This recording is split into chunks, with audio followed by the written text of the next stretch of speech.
20.000 orang Amerika menerima Islam.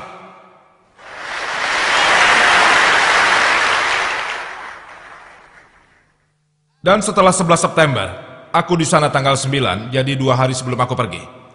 Kalau tidak aku mungkin... aku ada di Inggris. Dan setelah 11 September, dalam jangka waktu 5-6 bulan, begitu banyak acara di Inggris yang membicarakan masalah terorisme. Hal itu baik. Perbuatannya jahat, sangat buruk. Apa yang dilakukan orang itu? Perbuatannya memang sangat buruk. Tapi dampak yang dibuatnya membuat orang-orang di sana ingin membaca Al-Quran secara menyeluruh. Saat ini di Amerika, statistik dari surat-surat kabar yang utama di Amerika, bahwa New York Times mengatakan, Amerika bertanya-tanya, bisakah saya mempunyai kitab seperti orang Muslim? Mereka tidak tahu Al-Quran kitab suci, tapi mereka ingin membaca kitab orang Muslim. Ini baik. Pada waktu Anda berinteraksi dengan kebenaran, seperti yang disebutkan dalam Al-Quran, di surat Al-Isra bab 17 ayat 81. Wa qul ja'al haq wa zahaqal batil, innal batila kana zahuqa. Katakanlah yang benar telah datang dan yang batil telah lenyap. Sesungguhnya yang batil itu adalah sesuatu yang pasti lenyap. Kita harus menggunakan sumber kepandaian kita, sumber akal sehat kita, yang mengendalikan hati kita. Dan Allah Subhanahu wa Ta'ala, Tuhan yang Maha Besar, Dia memberikan janji di Al-Quran di berbagai tempat berbeda. Dalam surat At-Taubah bab 9 ayat 33, surah Al-Sab bab 61 ayat 9, dan juga surat Al-Fatah bab 48 ayat 28 mengatakan, Huwallazi arsala rasulahu bil huda wa dinil haq liyudhhirahu 'alad dini kulli, bahwa Allah telah mengutus rasulnya dengan bimbingan dan kebenaran untuk menyebarkan Islam ke segenap umat manusia. Dan Islam adalah agama yang hak dan lengkap untuk umat manusia. Dan Allah berkata, apabila ada orang tidak beriman tidak menyukainya. Jawabannya di surat Al-Fatah 48 ayat 28. Wa kafa billahi sahida, cukuplah Allah sebagai saksi daripadanya. Pembicaraan akan saya akhiri mengenai topik terorisme jihad dari sudut pandang Islam dengan kutipan dan pernyataan dari Adam Pearson yang berkata, mereka yang khawatir bahwa suatu hari nanti senjata nuklir akan jatuh di tangan para penganut, mereka tidak menyadari bahwa bom Islam telah dijatuhkan. Bom itu jatuh pada hari Nabi Muhammad dilahirkan. Wassalamualaikum warahmatullahi wabarakatuh.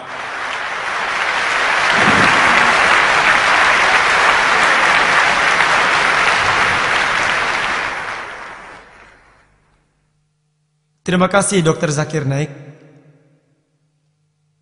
Sekarang kita minta saudara kita untuk memberikan penghormatan kepada pembicara utama kita hari ini, Dr. Zakir Naik, dan juga tamu-tamu kehormatan.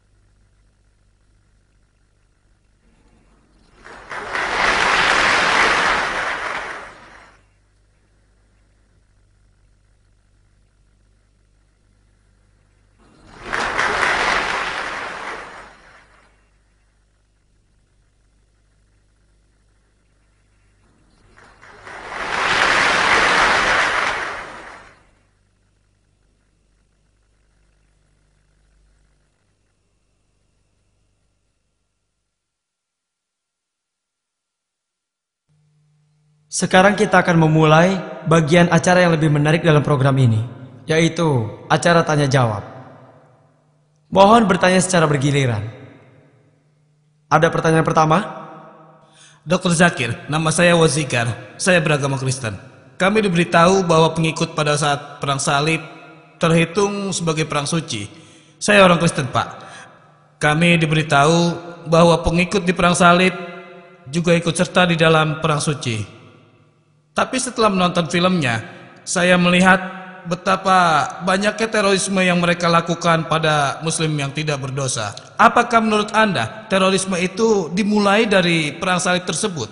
Apakah ini cara lain suatu kelanjutan tentang pertentangan terhadap muslim selama beberapa abad ini? Tapi terorisme kini kelihatannya sangat berbeda. Mengapa negara-negara barat setelah perang salib kini malah mengejar terorisme? Bagaimana menurut Anda? Ini pertanyaan yang bagus. Dari seorang Kristen yang berkata bahwa dia diberitahu bahwa perang salib adalah perang suci dan orientalis pun menggunakan kata perang suci untuk mengartikan jihad.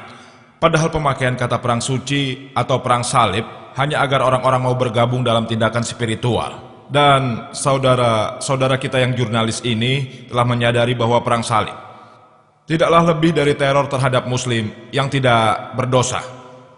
Tapi saya tidak akan membicarakan itu. Saya hanya akan bicara tentang konsep Islam. Karena saya tidak akan membicarakan sisi negatif dari agama lain manapun. Seperti yang saya bilang tadi, semua agama sedikit banyak pernah membicarakan soal berperang.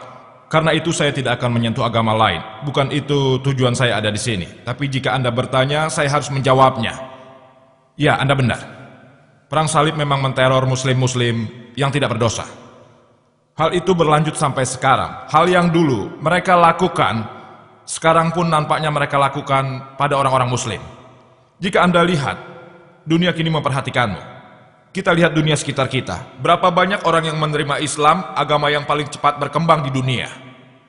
Mungkin ada pengalaman buruk di belahan bumi lain. Selalu ada kambing hitam di suatu masyarakat. Tapi kita tidak akan bisa menunjukkan secara jelas di dunia manakah ada orang yang memaksa non-muslim untuk menerima Islam. Tidak ada. Malah, mereka dikecam karena sebagai muslim. Hal ini hanya bisa diselesaikan jika Anda kembali ke Alkitab.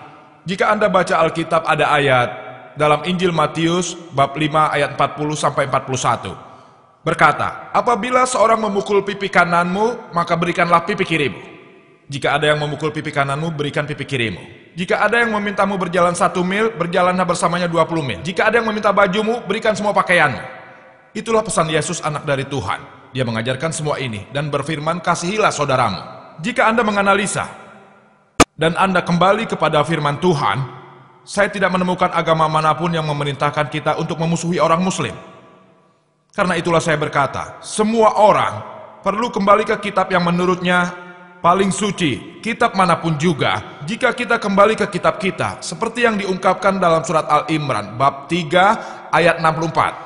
Ta'allau ila kalimatin sawa'im bainana wa bainakum. Marilah berpegang pada suatu ketetapan. Ketetapan apa yang pertama? Allah na'budu illallah. Kita hanya menyembah Allah. Dalam pembicaraan besok, dalam topik keharmonisan universal, bagaimana cara kita mendapatkan keharmonisan dengan kembali ke kitab suci. Karena saat kita kembali ke kitab suci, kita akan lihat konsep keharmonisan ada dalam kitab suci. Terima kasih. Halo, nama saya Raja. Assalamualaikum. Waalaikumsalam. Dengan nama Allah, Maha Pengampun, lagi Maha Penyayang. Dengan Nabi Muhammad Rasulullah, semoga damai bersamanya. Sebenarnya saya non-muslim, tapi saudaraku di sana, dia memeluk agama Islam. Di dalam keluarga, dia sering menyebabkan banyak kekacauan dengan orang tuanya. Tapi bukan itu pertanyaannya.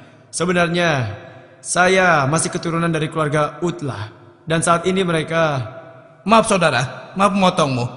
Tapi ini bukan waktunya berpidato. Kami dalam sesi tanya jawab. Tolong bertanya dengan jelas dan tepat. Tolong sebutkan pertanyaanmu. Saat bertanya, tolong secara jelas. Jadi saya bisa mulai menjawab. Dan untuk para non-muslim lainnya, saya hanya ingin berkata, jika ada yang ingin bertanya, baik mengenai topik atau bukan, saya persilahkan. Karena saya rasa ini kesempatan baik, saya akan menjawab pertanyaan apa saja. Saya akan berusaha menjawab sebisanya. Jika dari non-muslim, saya dengan senang hati menjawab pertanyaan baik dalam topik ini ataupun bukan, tentang agama apapun. Silakan Anda lanjutkan.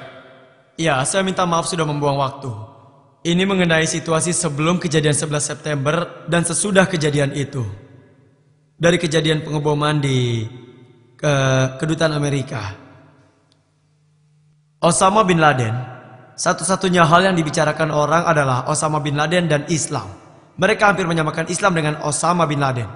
Saudara-saudaraku suka berkata, Islam berbeda dan Osama bin Laden pun berbeda. Ini pertanyaan saya. Sebagai peneliti Islam, sebagai ilmu keagamaan, dan penganut Islam sebagai agama dari Tuhan, maka apakah